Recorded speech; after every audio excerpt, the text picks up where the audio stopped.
अस्सलामु अलैकुम रहमतुल्लाहि व बरकातहू। आज की मेरी क्लास का टॉपिक है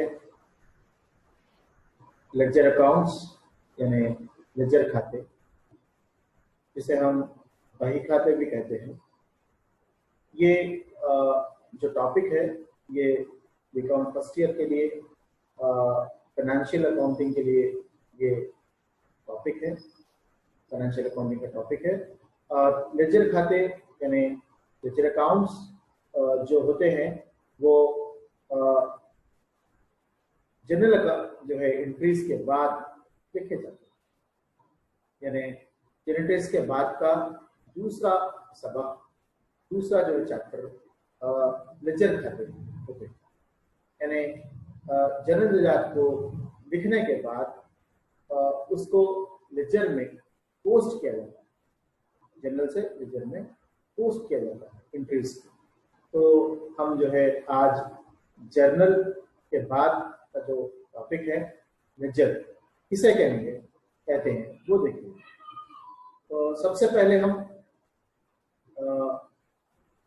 लेजर खाते जानने से पहले हम जर्नल का जो गुज़िश्ता क्लास में देखे थे हम जर्नल किसे कहते हैं, वो जो है जर्नल के बाद जो है किस तरीके से जर्नल एंट्रीज को या जर्नल इंद्रजात को लेजर में पोस्ट किया जाता है, वो उसका जो है तो थोड़ा सा जो है तफसील से देखेंगे।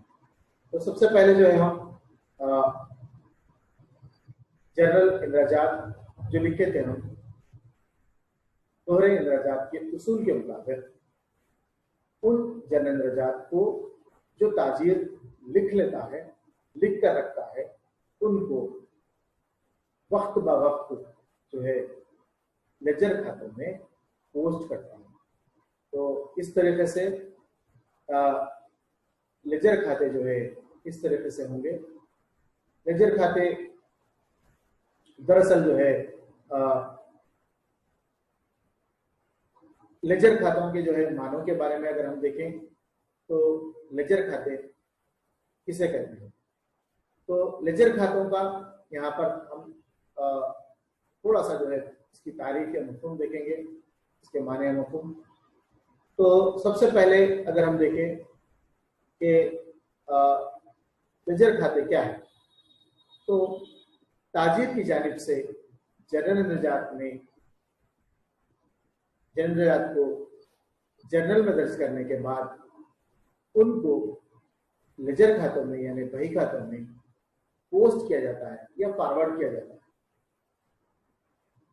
अब हम जो है देखेंगे कि अगर लेजर खातों को या बही खातों को पोस्ट करना है तो खाता किसे कहते हैं, खाते का के माने क्या है। खाता दरअसल जो है अंग्रेजी लफ्ज टी की शक्ल का होता है। जिस तरीके से टी की शक्ल में दो हिस्से होते हैं, इसी तरीके से ये भी जो है खाते में दो हिस्से होते हैं, बाएं जानिब का हिस्सा और दाएं जानिब का हिस्सा। बाएं जानिब का हिस्सा दरअसल डेबिट कहलाता है और उनमें कॉलम्स होते हैं, और इसी तरीके से दाएं जानिब का हिस्सा क्रेडिट कहलाता है, उनमें कुछ कॉलम्स होते हैं। खाता दरअसल पी की शक्ल का होता है, दाएं जानिब डेबिट और बाएं जानिब क्रेडिट कहलाता है। उसके बाद ताजिर जो जनरल निजात उसके पास मौजूद होते हैं, जो रोजमर्रा जो है जर्नल में लिख के रखता है, उनको हर एक को अलहदा अलहदा अलहदा खातों में दर्ज करना है। मिसाल के तौर पर जो है अगर वो खाते को जो है यानी कि तो एक जो है सौदा या लेन देन के तौर पर लिखा कि जो है नकद माल खरीदा गया, जैसा कि हम पिछले क्लास में इसी की मिसाल देखे थे और इसी का इंद्राज भी देखे थे कि नकद माल अगर खरीदा गया तो purchase account return to cash account, ये जनरल एंट्री लिखी जाती है। तो इसमें दो खाते मुतासिर हुए, एक परचेज का खाता, दूसरा कैश का खाता। परचेज का खाते को, परचेज का खाता अलग बनाया जाएगा, अलग बही खाता, अलग जो है लेजर खाता बनाया जाएगा, और परचेज के खाते में ये एंट्री पोस्ट की जाएगी। इसी तरीके से कैश का खाता भी बनाया जाएगा और कैश के खाते में यही एंट्री दोबारा पोस्ट की जाएगी। यानी दोहरे इंद्राज का मतलब दो खातों में एक ही सौदे को दर्ज करना। यहाँ पर एक सौदे को दो खातों में दर्ज कर रहे। इस तरीके से अगर माल फरोख्त किया गया, नकद माल फरोख्त किया गया, नकद माल फरोख्त किया गया, दूसरी एंट्री देखे थे हम दूसरा क्लास में, नकद माल फरोख्त करने की सूरत में एंट्री थी cash account retired to sales account. तो कैश अकाउंट डेबिट हुआ था और जो है सेल्स अकाउंट क्रेडिट हुआ था। यहाँ पर जो है कैश के खाते में इसका अमाउंट डाल दिया जाएगा और जो है सेल्स अकाउंट बनाया जाएगा अलग से एक लेजर खाता, बही खाता, जिसमें जो है ये एंट्री पोस्ट कर दी जाएगी, ये एंट्री लिख दी जाएगी, ये एंट्री जो है दर्ज कर दी जाएगी। जनरल इंद्रजात को लेजर खाते में दर्ज करने को पोस्ट करना या पोस्टिंग कहते हैं।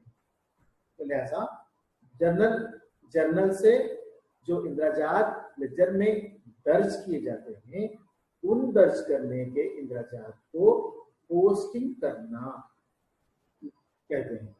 और इस तरीके से लेजर का नमूना होता है। लेजर के दो हिस्से, लेजर को हम देखेंगे, हम दरमियान से देखें तो दरमियान में ये जो लकीर है, यहाँ से जो है बाएं हाथ का हिस्सा, यहाँ से जो है दाएं हाथ का हिस्सा। बाएं हाथ का जो हिस्सा है ये डेबिट का कहलाता है। यहाँ पर ऊपर जो है डेबिट लिखा जाता है, यहाँ पर DR, यहाँ पर DR लिखा जाता है लेफ्ट हैंड साइड पर, और इसके कॉलम्स लिखे जाते हैं। लेफ्ट हैंड साइड की जो डेबिट कॉलम है, डेबिट में जो है डेट यानी तारीख, पर्टिकुलर्स यानी तफसीलात, उसके बाद JF कॉलम यानी कि JF नंबर। जैसा कि हम जर्नल बनाए थे तो उसमें लेजर फेलियो बनाए थे, यहाँ पर हम लेजर बना रहे तो उसमें जनरल फेलियो कॉलम बना। जनरेटरी का नंबर यहाँ पर दर्ज किया जाता है। उसके बाद जो है रकम या अमाउंट का कॉलम यहाँ पर दर्ज किया जाता है। इसी तरीके से ये left hand side debit side हुआ, डेट, पर्टिकुलर्स, JF, अमाउंट। इसी तरीके से राइट हैंड साइड की जो है एंट्री दर्ज की जाएगी, डेट, तारीख, पर्टिकुलर्स, तफसीलात और JF नंबर और उसके बाद अमाउंट। इस तरीके से जो है यहाँ पर जो है तफसीलात दर्ज की जाएंगी, उसके बाद अब आगे देखें तो इस तरीके से जो है आगे इसको जो है दर्ज किया जाएगा। जैसा कि जो है यहाँ पर आप देख सकते हैं, अगर कोई सौदा जो है यहाँ पर दर्ज किया जा रहा है, अगर कोई सौदा जो दर्ज किया जा रहा है वो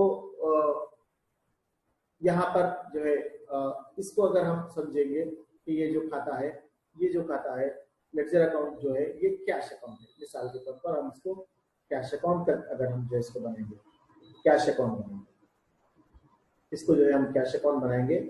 और कैश अकाउंट अगर इसको हम जो है यानी कि हम इसको अगर हम जो है इसको नकदी खाता बोलेंगे, नकदी खाता अगर हम इसको बोलेंगे कैश अकाउंट, तो इसमें नकद से मुताल्लिक जो भी जो है रकम होती है वो रकम इसमें दर्ज होती है। मिसाल के तौर पर जो है हम अगर आगे देखेंगे, आगे की जो है इस तरीके से जो है आगे अगर हम इसको तफसील से देखेंगे तो इस तरीके से रहेगा। अगर एक सौदा है, जैसा कि अगर एक सौदा यहाँ पर जिस तरीके से जो है यहाँ पर लिखा जा रहा, एक सौदा यहाँ पर जो है लिखा जा रहा है, एक सौदा देखिए कि एक सौदा है जो है नंबर 1,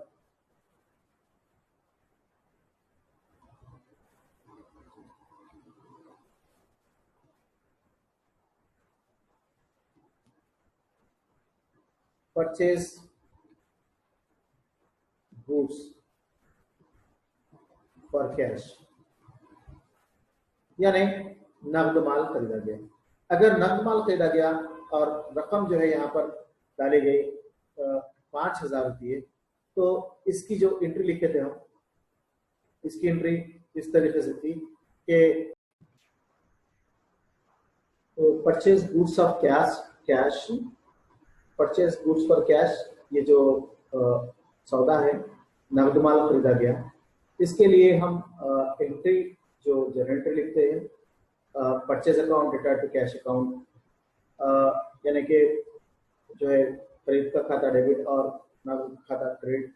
इस तरीके से गुड्स सोल्ड फॉर कैश, यानी नकद माल फरोख्त किया गया, इसके लिए जो है हम cash account data to sales account, ये जो है सौदा लिखेंगे। इस तरीके से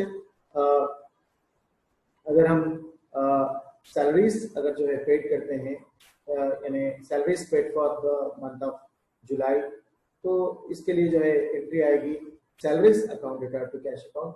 क्योंकि सैलरीज बराए नाम खाता है, यानी नॉमिनल अकाउंट है, इसलिए नॉमिनल अकाउंट के उसूल के मुताबिक तमाम अखराजात नुकसान को डेबिट करें। सैलरी खर्चा है, तमाम जो है इसलिए खर्चे को जो है डेबिट किया जा रहा है यहाँ पर, और सैलरीज के खाते को जो है डेबिट करते हुए कैश, चूंकि जो है हकीकी खाता है, रियल अकाउंट है, रियल अकाउंट का उसूल है डेबिट व्हाट गोज आउट, तो जो भी जो है कारोबार से शेयर जारी उसको जो है क्रेडिट करना है, तो कैश जा रहा है इसलिए इसको क्रेडिट करें।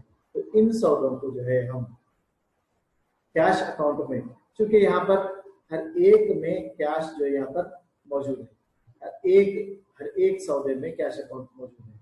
तो यहाँ पर हम चूंकि कैश अकाउंट अगर बनाएंगे, यानी कि सौदा बनाएंगे, तो इन इंद्राजात को लेडजर में किस तरीके से पोस्ट किया जाएगा, इन सौदों को जो है किस तरीके से लेडजर में पोस्ट किया जाएगा, वो हम देखेंगे।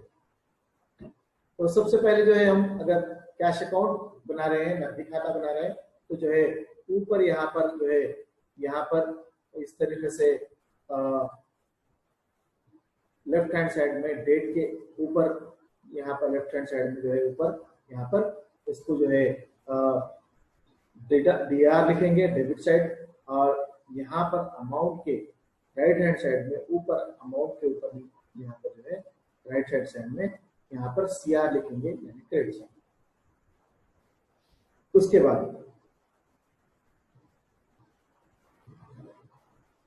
बाद जो है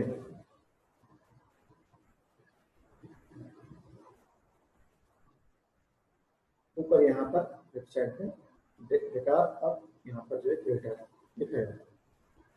अब उसके बाद सपोज हम डेट डाल दिए 1/1/2020, और उसके साथ साथ सौदा लिखना है। ये सौदा है, सौदा यहाँ पर है purchase account data to cash. तो यहाँ पर चूंकि कैश क्रेडिट है, तो कैश के खाते में लिख रहे हैं, परचेज के खाते में नहीं लिख रहे, बल्कि कैश के खाते में लिख रहे। तो हम इसको क्या करेंगे, कैश के खाते में क्रेडिट साइड में, चूंकि कैश क्रेडिट है इसलिए क्रेडिट साइड में आ जाएंगे, क्रेडिट साइड में आ जाएंगे और डेट डालेंगे 1/1/2020, और अमाउंट के साथ साथ यहाँ पर लिखेंगे, चूंकि क्रेडिट साइड में लिखा जा रहा तो बाय परचेज लिखेंगे, बाय परचेज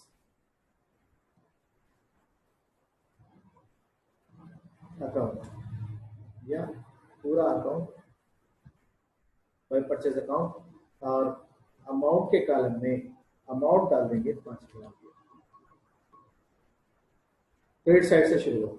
उसके बाद डेट यहाँ पर दूसरी डेट 2 तारीख, यानी दूसरे अमाउंट, दूसरी एंट्री, और यहाँ पर एंट्री देखेंगे हम गुड्स सोल्ड फॉर कैश।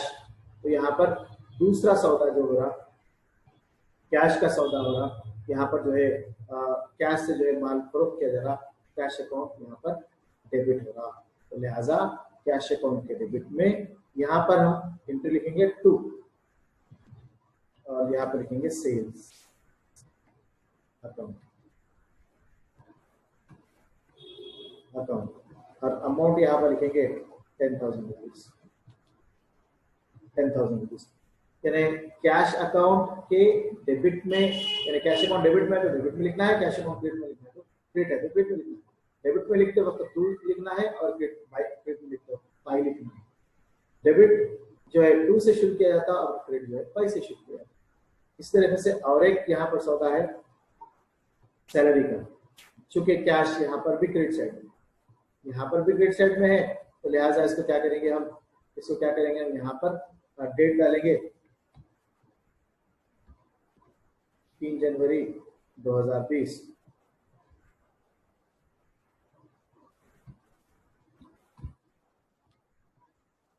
और यहाँ पर लिखेंगे बाई, और यहाँ पर लिखेंगे बाई सैलरीज और अमाउंट यहाँ पर डालेंगे 2000। इस तरीके से जो है कैश का खाता जो है लिखा जाएगा।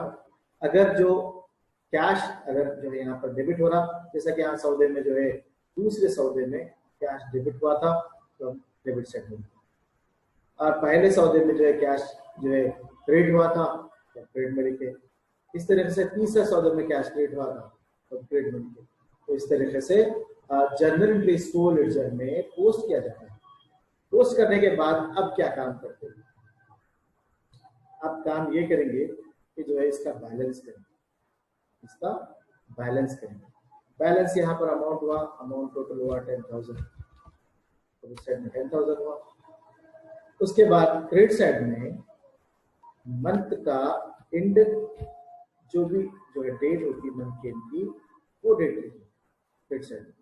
लिखने के बाद यहाँ पर टोटल करेंगे कि टोटल जो है दोनों साइड का जो है 5,000 और 2,000 7,000। 7,000 होने के बाद जो है 10,000 में से 7,000 रुपये की रकम माइनस कर देंगे। माइनस करने की सूरत में यहाँ पर 10,000 में से जो है अगर हम निकालेंगे माइनस करेंगे 7,000 तो 3,000 रुपीज बैलेंस बचेगा। तो यहाँ पर उसको लिखेंगे बैलेंस, बाय बैलेंस, और इसको लिखेंगे सी बाई डी, कैरी डाउन।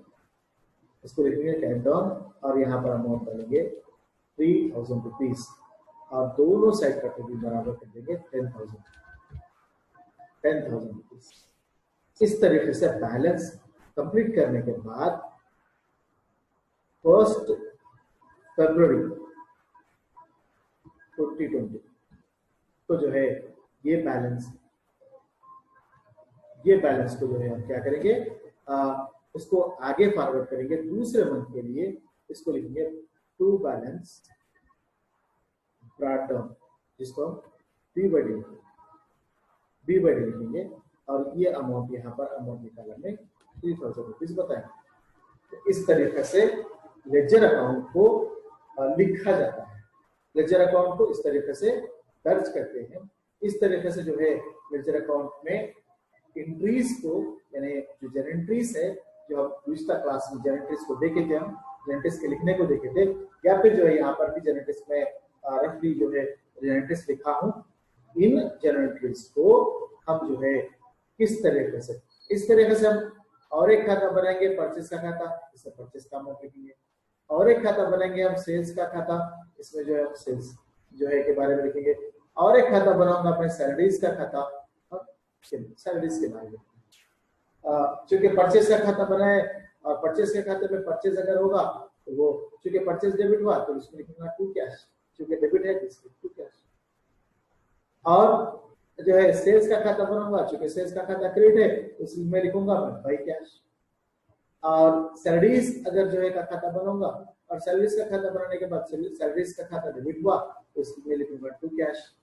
तो इस तरीके से जो है मुख्तलिफ जो है अलग अलग खाते बनाए जाते हैं और उन खातों को जो है बैलेंस किया जाता है। To balance, by balance carry down और टू बैलेंस ब्रॉट डाउन, या जो है टू बैलेंस कैरी डाउन और बाय बैलेंस ब्रॉट डाउन की तरफ से जो है इसको बैलेंस किया जाता है और अलग अलग तौर पर जो है बैलेंस के तौर पर उनको जो है इनकी रकम को बदलाया जाता है। तो ये यहाँ पर जो है इनमें ये सौदे में जो है, ये जो है खाते में आप नकदी खाता देखें। नकदी खाते में किस तरीके से जो है खरीद को, परचेज को जो है किस तरीके से लिया गया, फरोख्त यानी सेल्स को किस तरीके से लिया गया, सैलरीज यानी तनख्वाहों को किस तरीके से जो है दर्ज किया गया यहाँ पर, और उसके बाद जो है इस खाते को बैलेंस किस तरीके से किया गया। तो आपको याद रखने की चीजें,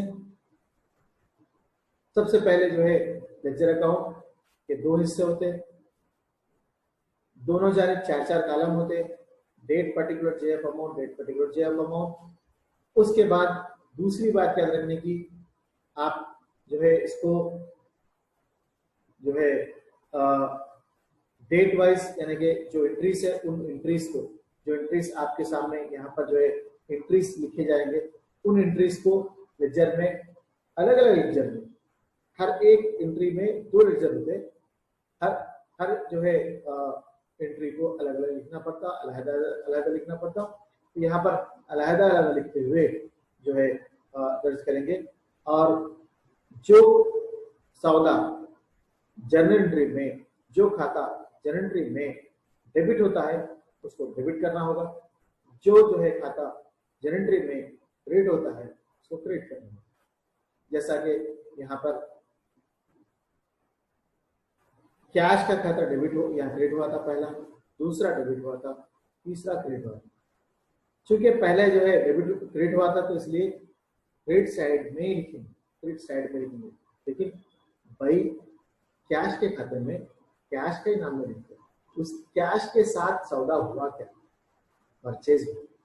कैश के साथ क्या हुआ था, सामान खरीदा गया था, लिहाजा यहाँ पर सामान खरीदे सो जो है लिखा जाएगा परचेज अकाउंट। इसी तरीके से दूसरी एंट्री में खाता, कैश का खाता डेबिट हुआ था तो लिहाजा डेबिट में जो है माल फरोख्त किया गया था, सेल्स हुआ था, तो इसलिए यानी कैश के साथ सौदा क्या हुआ, हम लिख रहे कैश अकाउंट। यहाँ पर अगर हम कैश अकाउंट लिख रहे और यहाँ पर भी हम अगर कैश अकाउंट लिख दिए तो बेमानी होगा।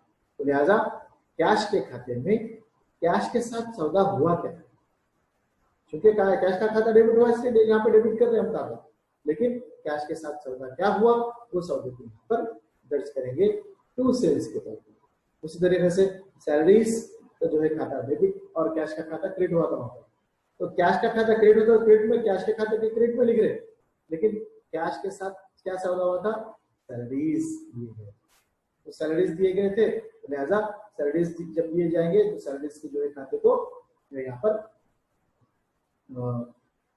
सैलरीज के खाते को जो है डेबिट करना होगा।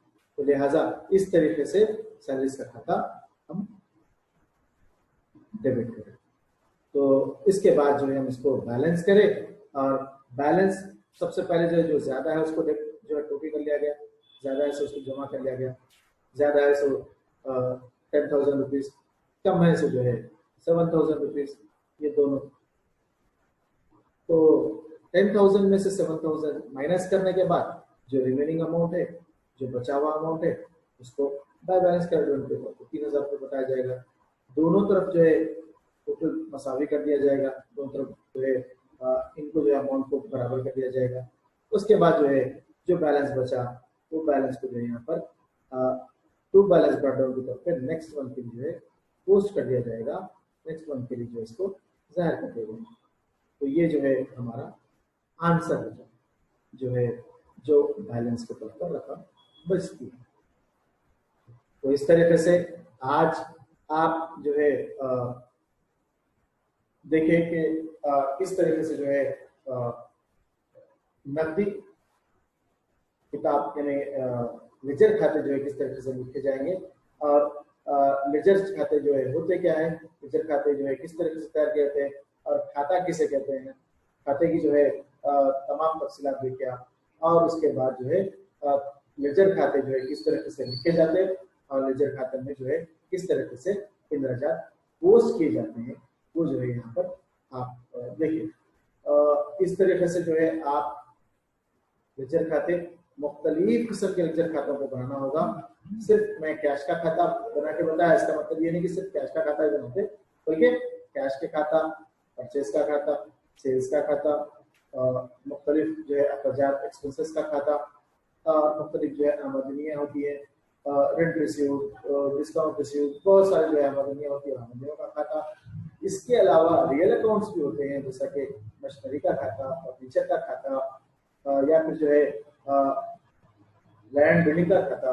ये मुख्तलिफ खाते जो है तैयार किए जाते हैं। इसी तरीके से जो है दूसरे और भी जो है असोसिएट के अलावा जिम्मेदारियों के खाते भी जो है होते हैं, वो खाते भी जो है लेजर खातों के तौर पर तैयार करते हैं। तो लेजर खाते जो है बहुत किस्म के, यानी अगर छोटा कारोबार है तो थोड़े जो है खाते तैयार होते, और कारोबार वसी पैमाने पर है, बड़े पैमाने पर है तो ज्यादा जो है खाते तैयार किए जाते। तो खातों को जो है इस तरीके से तैयार किया जाता और उनको जो है लिखा जाता। तो आज आप जो है खातों की तैयारी के बारे में देखें, जो है किस तरीके से तैयार किए जाते हैं। तो लेजर खातों को तैयार करते हैं और जो है उनका बैलेंस हर माह जो है बैलेंस करके उसको बैलेंस को दूसरे माह के लिए फॉर्मेट कर देते हैं। तो मंथ वाइज जो है इसको लिखा जाता और दूसरे महीने के लिए जो इसको फॉरवर्ड कर दिया जाता और हर महीने जो है इसको बदलाया जाता। तो ये मैनुअल अकाउंटिंग के दौरान आप इसको जो है मंथ वाइज जो है देख सकते हैं। न सिर्फ मैनुअल अकाउंटिंग बल्कि कंप्यूटराइज अकाउंटिंग में भी इसको जो है तफसील जो है तफसील आप जो है इसको जो है कंप्यूटराइज अकाउंटिंग में भी इसके तफसीलात लेके जा सकते हैं। तो इस तरीके से जो है आप लेक्चर खाते के बारे में आज की क्लास में तफसील से देखें। आइंदा क्लास में जो है दूसरे टॉपिक के साथ इंशाल्लाह जो है हाजिर होगा। खुदा हाफिज़।